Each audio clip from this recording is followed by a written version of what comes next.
हरिओम। एक भजन हम लोग गाते हैं, भावपूर्ण भजन है और मन के बोझ को हल्का करने वाला भजन है। चिंताएं छोड़ो सारी, सपने न देखो कल के, पूरन गुरु मिला है, रहो क्यों न हल्के हल्के।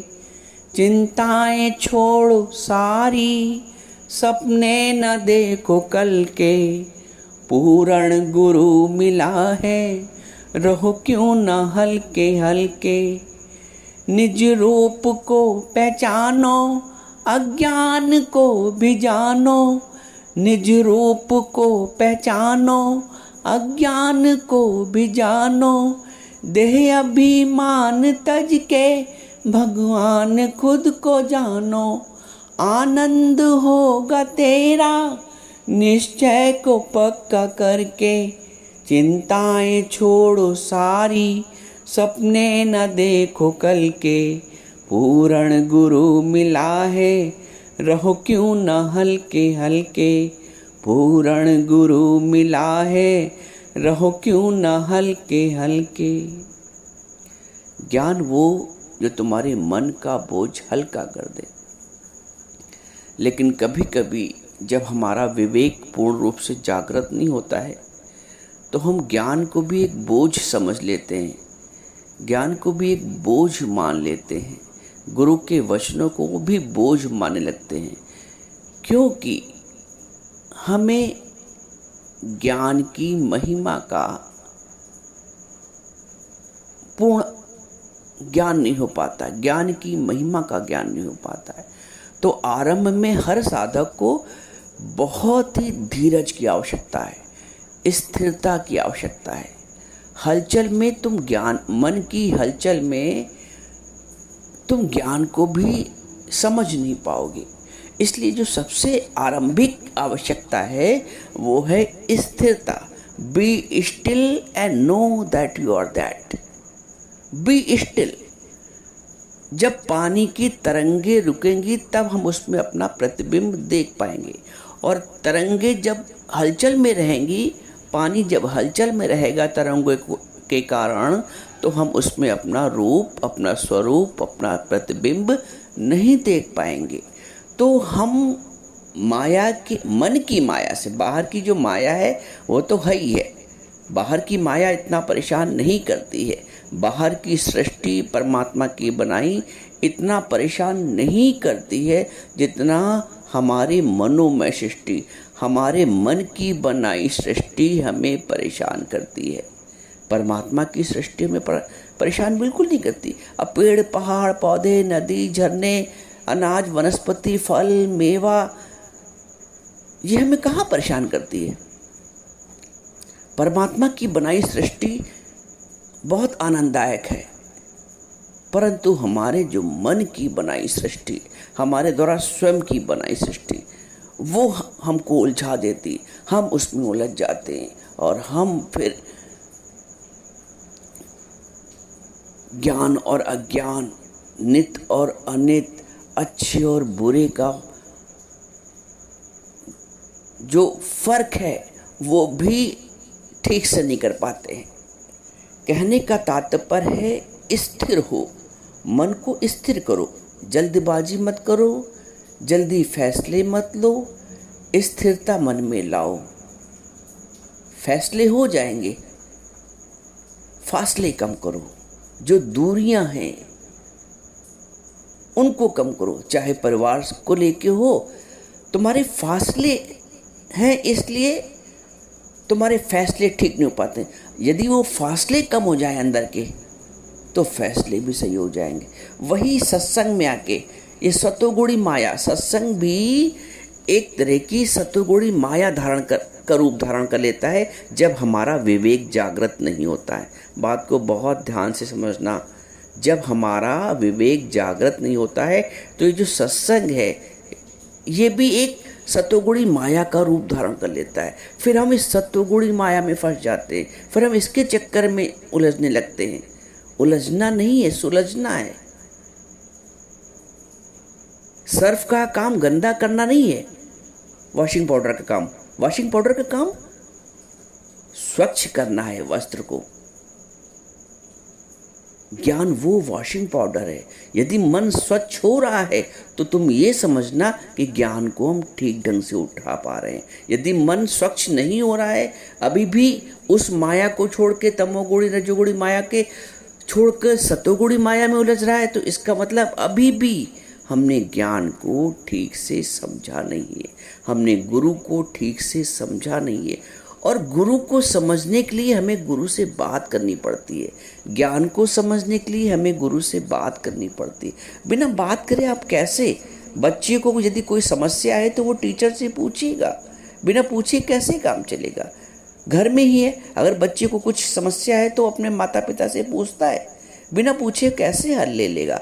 तो हम अपने मन से समस्या ही बनाते हैं और अपने मन से उनका हल भी चाहते हैं। ये this is not the right practice. ये सही प्रैक्टिस नहीं है। समस्याएं यदि जनित होती हैं, उत्पन्न होती हैं, तो हम गुरु से डिस्कस करके उसको सुलझाएं। सत्संग का मतलब सुलझना। रोज मैं बोलता हूं, सुलझना, स्वच्छ होना, समझदार होना, ये सत्संग की गुण है। यदि समझदारी आ रही है तो इसका मतलब ज्ञान पल्ले पड़ रहा है। हम मानसिक रूप से स्वच्छ हो रहे हैं तो इसका मतलब ज्ञान हमारे भीतर प्रवेश कर रहा है। अगर हम शुद्ध हो रहे हैं अपने आचरण से तो इसका मतलब ज्ञान अंदर प्रवेश कर रहा है। तो पहले तो स्थिर हो जाओ। जो बाहर के दुनियावी भागम भागती, उसमें जो मन फंसा रहता था, उससे मन निकाल के गुरु के वचनों में मन रखो। गुरु के वचनों में मन रखने के लिए मन को स्थिर करना पड़ता है और गुरु को राइट करना पड़ता है। कहते हैं इंग्लिश में कहावत है, my boss is always right, boss is always right. तो गुरु को ऑलवेज राइट करना पड़ता है। कहते हैं सेठ कहे सागर दा पानी मीठा, बोलो हाँ जी हाँ। अगर मालिक ये कहता है कि सागर का पानी मीठा है तो बोलो हाँ जी हाँ। ऐसे ही गुरु कहता है वचनों को, तो गुरु कहीं से गलत तो बोलेगा नहीं। गुरु वही वचन बोलेगा, सच्चा गुरु, जिसमें हमारा उद्धार होगा। हम, ये अलग बात है कि हम उसको समझ ना पाए, हम गुरु की तह तक पहुंच ना पाए, लेकिन गुरु का एक एक वचन हमारे उद्धार के लिए, हमारे कल्याण के लिए, हमारे मन को हल्का करने के लिए। आप लोग अपने मन से विचारों की ऐसी जमघट लगाते हो कि उसी में उलझ जाते हो। उलझना बिल्कुल नहीं है, हमें निकलना है, हमें सुलझना है। कल भी उस दिन सत्संग चला कि अगर किसी पतंग की डोर उलझी हुई है तो पतंग कैसे उड़ेगी? तो तुम्हारे मन की डोर इतनी उलझी हुई है तो तुम सत्संग को भी ठीक से ग्रहण नहीं कर पाते हो। यहां तो मन हल्का होना चाहिए। सारी चिंताएं तुम मुझे दे दो। मैं ये मन आधा सो मई बुद्धि निवेशया, मई अर्पित मन और बुद्धि यो मद भक्ता सा मे प्रिया। भगवान कहते हैं जिसने मन और बुद्धि और विचार सब मुझको समर्पण कर दिया है वो मेरा भक्त है, वो मुझे प्रिय है। तो वही गुरु कहता है तुम अपने सारे विचार की मलिनता ला के यहां दे जाओ। मई अर्पित मन और बुद्धि यो मद भक्ता, वही मेरा भक्त है। मई अर्पित मन और बुद्धि यो मद भक्ता सा मे प्रिया, और वो मुझे प्रिय है। तो भगवान की प्रियता के लिए कार्य करो, अपने मन की प्रियता के लिए नहीं। आप स्वयं की प्रियता के लिए कार्य तो अब तक करते ही आए हो, अब ईश्वर की प्रियता के लिए, गुरु की प्रियता के लिए कार्य करो। जीवन वहीं बनेगा, मन वहीं ठहरेगा, स्थिरता वहीं आएगी। उलझो नहीं, उलझना तुम्हारा काम ही नहीं है। सुलझोगे तभी, जब डोर सुलझेगी तभी पतंग उड़ पाएगी, जितना ऊंची उड़ाना चाहो।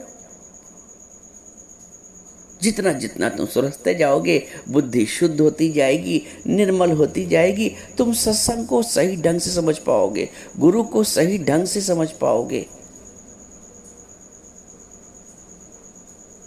स्थिरता लाओ मन में, बस तुम्हें कुछ नहीं करना है। तुम सारी अपनी व्यग्रता, अपनी चिंता, अपना विकार सब यहाँ झोली में डाल जाओ। गुरु तुम्हारे विकार ही तो लेता है, गुरु बाहर से तो कुछ लेता ही नहीं। सच्चा गुरु तो यहाँ पे एक प्रणाम की भी आवश्यकता नहीं है, फूल पत्र पुष्प कुछ भी आवश्यकता नहीं है। गुरु कहता तुम अपना अहंकार दे जाओ, अपना विकार दे जाओ, तुम उसको भी देने में कंजूसी करते हो, तुम अपनी बात को भी करने में कंजूसी करते हो। कैसे काम चलेगा? कुछ तो पुरुषार्थ स्वयं को करना ही पड़ेगा। मेहनत गुरु की निश दिन, कुछ तुम भी लगा लो जोर। 1,84,000 तुम भटके हो, जन्म न लेना। और तुम्हें स्वच्छ होके अपनी बात करनी पड़ेगी, अपने प्रश्नों को रखना पड़ेगा। प्रश्न रख के ही उत्तर मिलेगा। अपने आप से खिचड़ी बनाते पकाते रहोगे तो वो तो अभी ज्ञान से पहले भी पकाते रहे हो और अभी भी पका रहे हो मन के कहे अनुसार, तो फिर कोई फर्क नहीं रह गया ना। मेरा जो कहना आप सबसे है, उलझो नहीं, उलझो नहीं, उलझो नहीं। आप उलझते हो तो मुझे बहुत पीड़ा होती है। आप जब खुल के बात करते हो तो मुझे बड़ी प्रसन्नता होती है। आप जब सुलझने की कोशिश करते हो ना, मुझे बड़ी प्रसन्नता होती है।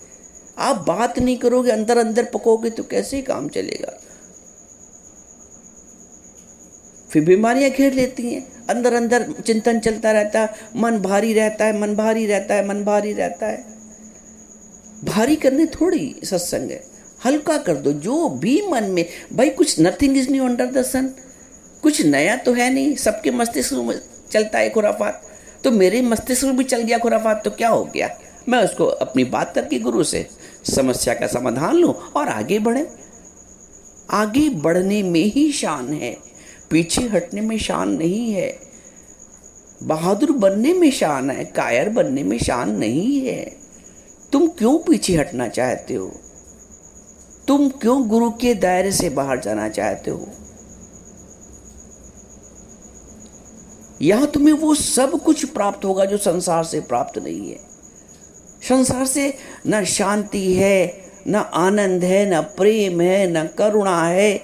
वहां तो स्वार्थ है, वहां तो संबंध है, वहां तो तेरा मेरा है, वहां तो जकड़न है, वहां तो पकड़न है। यहाँ तुम मानसिक रूप से स्वच्छंद होते हो।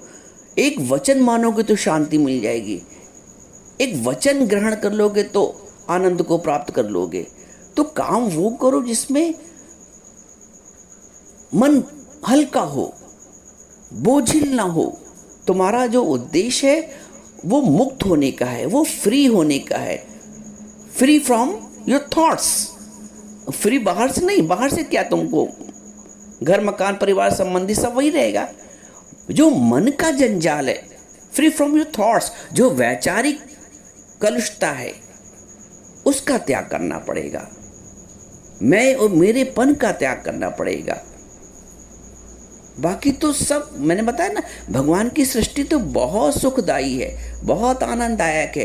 तेरे लिए भगवान ने कैसी रची बहार है, दुनिया में आके बंदिया भूला तो अपना करार है। अरे हमारे लिए भगवान ने कितनी अच्छी बहार रची, कितना अच्छा घर परिवार, प्रकृति, मौसम, फल फ्रूट, मेवा, बच्चे, सब कुछ अच्छे अच्छे। क्या कमी है? देने वाले ने दुनिया की हर चीज दी, पाने वाला ना पाए तो वो क्या करे। आदमी में अगर आदमी की तरह आदमियत ना आए तो वो क्या करे। देने वाले ने दुनिया की हर चीज दी, पाने वाला ना पाए तो वो क्या करे। परमात्मा ने अपनी तरफ से सब कुछ किया है मेरे लिए, तेरे लिए भगवान ने कैसी रची बहार है। लेकिन हम नाशुक्रे हो जाते हैं, हम भूल जाते हैं अपना करार।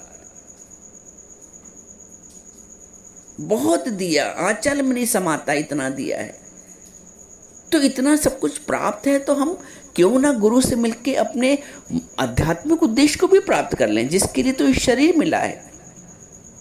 ये चोला मानुष का हर बार नहीं मिलता, जो गिर गया डाली से वो फूल नहीं खिलता।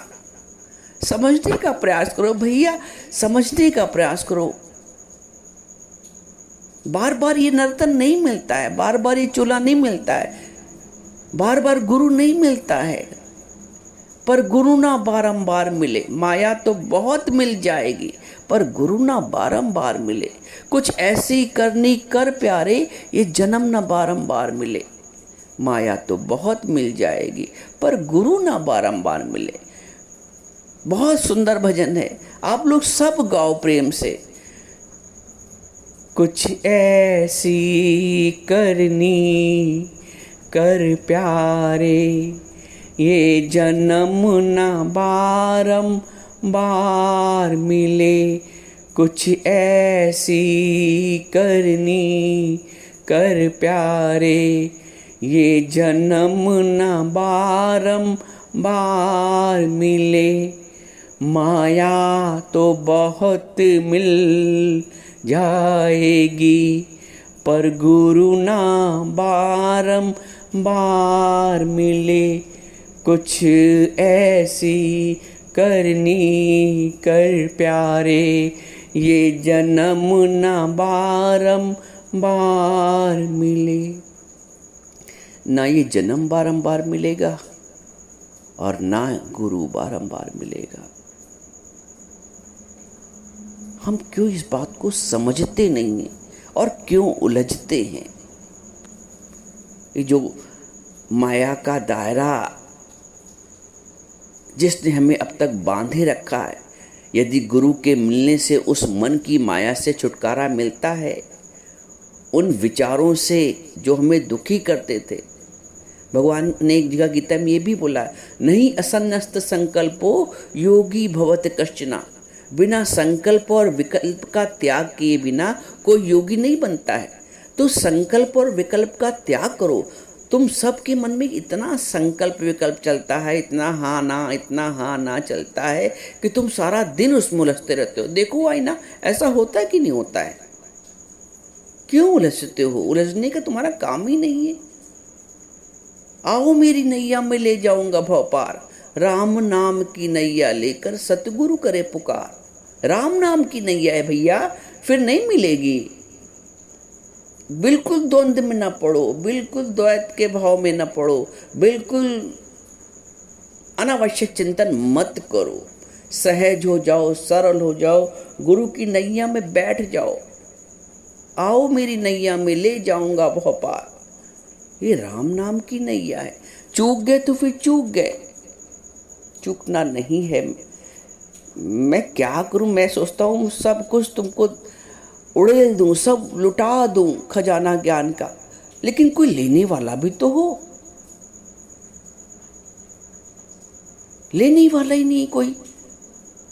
किसी की झोली इतनी शुद्ध और पवित्र रही कि दूध भी जरा सा लेते हो तो शुद्ध बर्तन में लेते हो, 2 बार हाथ लगा के लेते हो।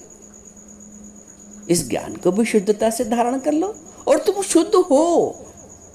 एक जो पर्दा आ जाता है, एक जो डस्ट आ जाती है, उसको हाथ लगा दो, खत्म। वस्तुतः तो तुम मूलतः तो शुद्ध स्वरूप ही हो, तुम्हारा स्वरूप ही शुद्ध है, ये समझ लो। ये तो बाहर की धूल गर्दा आके माया की, विचारों की, मन की थोड़ा सी मलिनता आ जाती है, वरना मूल रूप से तो आप शुद्ध स्वरूप हैं। आप निर्विचार हैं, आप प्रेम वाले हैं, आप करुणा वाले हैं, आप श्रद्धा वाले, जो ये तो मूल स्वरूप आपका है ही है। ये मन की माया के कारण, विचारों की कलुषता के कारण कुछ आवरण आ जाता है, तो गुरु इसी आवरण को हटा देता है। तो आवरण भी गुरु तभी हटाएगा जब समर्पित होगे। भाई ऐसे कैसे होगा? सोना गहना तभी बनेगा जब वो सोना समर्पित करेगा सोनार को, अपने आप को। ऐसे कैसे गहना बन जाएगा? ऐसे कैसे किसी के शरीर पर सुशोभित हो जाएगा?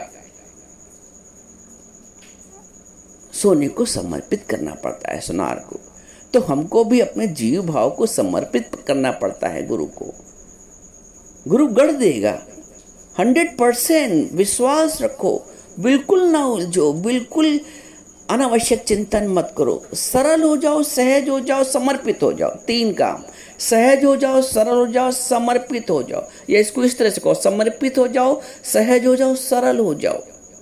तुम्हें कुछ भी नहीं करना है, सारा कूड़ा यहाँ के ढेर कर जाओ। और तुम निर्मल हो जाओ। और क्या चाहिए, और क्या गुरु गारंटी ले सकता है, आप बताइए। सारा तुम कलुषता यहीं दे जाओ, ये ऐसा द्वार है। सारी मन की माया यहां दे जाओ। सच्चा गुरु बाहर की माया नहीं मांगता है, और लोग माया की मांग करते हैं। यहां बाहरी माया का कोई अस्तित्व ही नहीं है। तुम अपनी मन की माया दे जाओ और तुम मुक्त हो जाओ। मन की माया देकर मुक्त हो जाओ।